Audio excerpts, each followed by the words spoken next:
Kia ഈയിടെ ഇറക്കിയ അവരുടെ കാരൻസ് ക്ലാവിസിൻ്റെ EV പതിപ്പ് ഇറക്കിയിരിക്കുന്നു. ഇങ്ങനെ ചില മോഡലുകളുണ്ട്, കണ്ടു കഴിഞ്ഞാൽ അതിൻ്റെ EV കൂടെ ഉണ്ടായിരുന്നുവെങ്കിൽ എന്ന് തോന്നിപ്പോകുന്നത്. അങ്ങനെ എനിക്ക് തോന്നിയ കുറച്ച് കാറുകളാണ് ഇന്ന് പറയുന്നത്.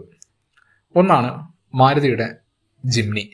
ജിംനി ശരിക്കും EV ടൈപ്പിൽ വന്നു കഴിഞ്ഞാൽ കുറച്ചുകൂടി കാണാനും ഒരു ഭംഗിയുണ്ടാവും, ആളുകൾ കൂടുതൽ വാങ്ങുകയും ചെയ്യും. ഇപ്പോൾ ആ വാഹനത്തിന് മൈലേജ് കുറവുള്ളതാണ് ഏറ്റവും വലിയ പ്രശ്നം, പിന്നെ ഓവർ പ്രൈസ്ഡും. പിന്നെ ഒരു കാറാണ് വാഗണർ. വാഗണറും ഒരു EV ആയി കഴിഞ്ഞാൽ കാണാൻ കുറച്ചുകൂടി ക്യൂട്ടായിരിക്കും. അതുപോലെ ഹ്യുണ്ടായി i20, മഹീന്ദ്രയുടെ താറിൻ്റെ EV മോഡൽ വരാനുണ്ട്. പിന്നെ സിറോസ്, കിയയുടെ തന്നെ സിറോസ് എന്ന വാഹനവും അതിൻ്റെയും ഒരു EV ലുക്കാണ് ഇപ്പോഴേ ആ വാഹനത്തിനുള്ളത്. അതും EV ആയി കഴിഞ്ഞാൽ നന്നായിരിക്കും.